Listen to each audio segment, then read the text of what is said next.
3 beses na kitang ipinaliwanag. 3 beses!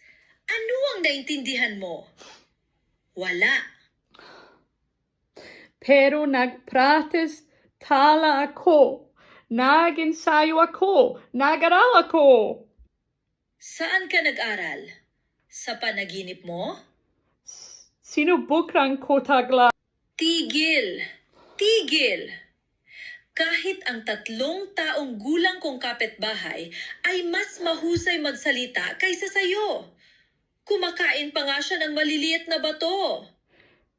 Pasensya na. Tingnan mo ako sa mata at sabihin mo ulit sa Tagalog. Sige, maghihintay ako. Buong araw akong may oras. Sa tingin ka.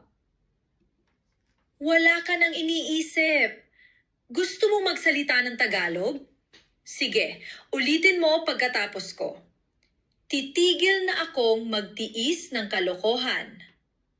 Titigil na ko magtiis na kakuklakan. Masyado kang mabagal, pero ayos lang. Isara mo ang notebook mo at uminom ka ng tubig. Matutulog muna ako. Sandali, napagod mo ako. Too slow is good. Close your notebook and go drink some water. I'm going to take a nap. You've tired me out.